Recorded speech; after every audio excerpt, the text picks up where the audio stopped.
Each time you settle in to meditate, you've got to take stock of your mind, to see what shape it's in, to see what it needs right now.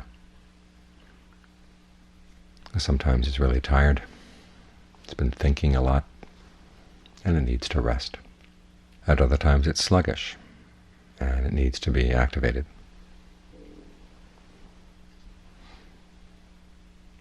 So an important part of the meditation is learning how to read these symptoms and then prescribe the right medicine. The medicine is laid out in those 7 steps in Method 2.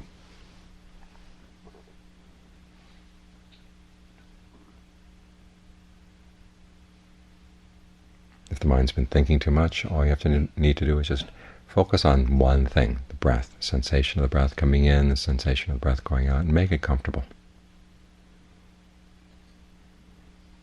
And if the mind's really been tired, that's all you have to do for the hour.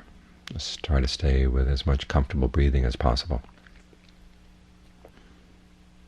Give the mind a chance to rest, give it a chance to gain some nourishment, give it some balance.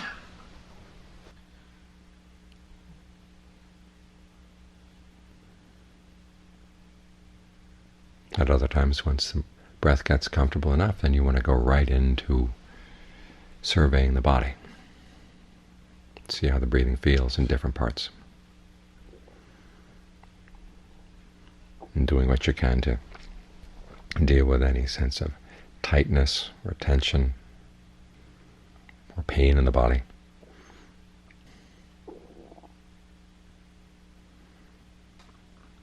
Working your way up to being aware of the whole body coming as your breath comes in, the whole body as the breath goes out.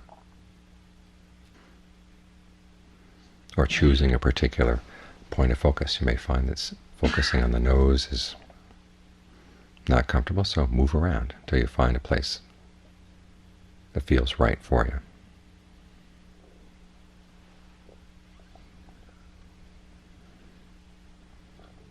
Because you find that the meditation tends to swing back and forth between these 2 poles. On the one hand, giving the mind a chance to rest, and on the other hand, giving it work to do. And you've got to learn how to read the symptoms of the mind that needs to do work or that needs to do rest. Otherwise, if you give it work to do when it's already exhausted, it's going to rebel. Or if you just let it rest when it's already well rested, then nothing happens. The meditation doesn't move anywhere. It doesn't develop any direction.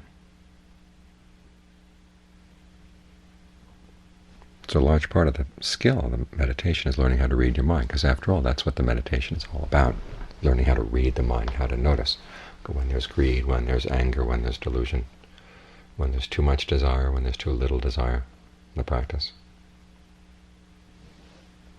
Because the whole purpose of the meditating, giving the mind a topic to focus on, is not that you study just that topic, but you learn how to read the mind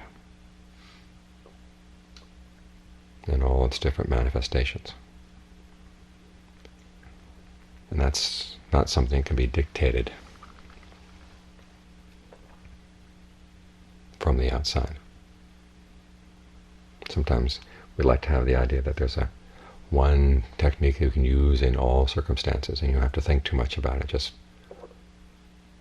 fit the mind into the mold, no matter what. But that tends to dull your sensitivities rather than heightening them.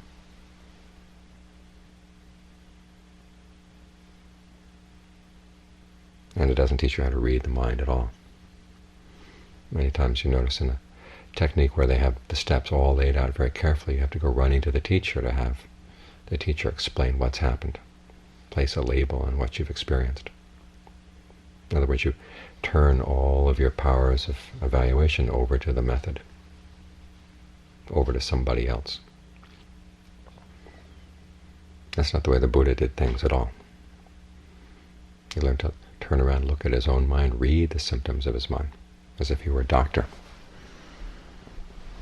And then seeing what medicines there are that can compensate for any imbalance in the mind.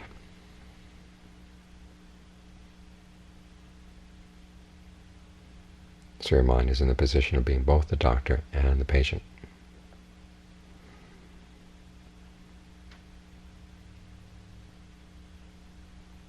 And the meditation is a way of training the doctor.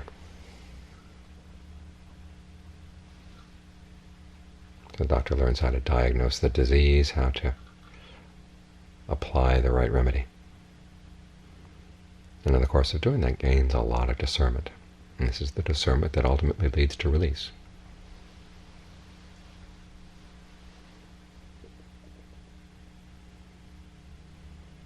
The passages where the Buddha talks about getting the mind into strong states of concentration, and then staying there long enough, not being in a hurry to jump on to the next stage. Otherwise you get lost in between, and then can't get back to where you started out from. But there are also passages where he talks about an ability to step back a little bit, to observe what's going on. The analogy he gives is of a person sitting down looking at a person lying down, or a person standing looking at a person sitting. In other words, you pull back slightly so you can observe the mind. You don't totally leave concentration, but you're not fully absorbed either. It's what Ajahn Fuang called just lifting the mind a bit above its object. And the purpose of that is to see what the mind is doing.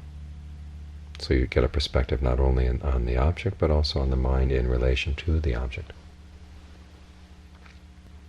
And it's from that position that discernment develops. But these two stages of being fully absorbed in your object and pulling back slightly, they go back and forth. It's not the case that one is better than the other, or that one can do without the other. They can't do without each other. They help each other along.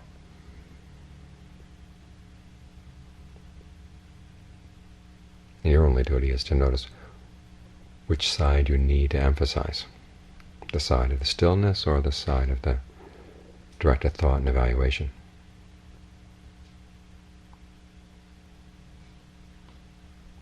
Because you're not only treating your illness, you're also training your doctor.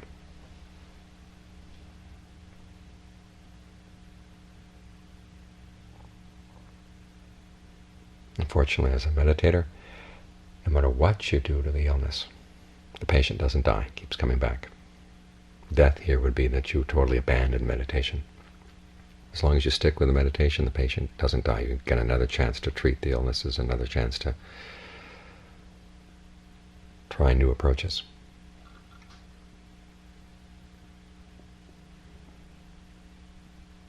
The important thing in the meditation is you always stand by your willingness to learn.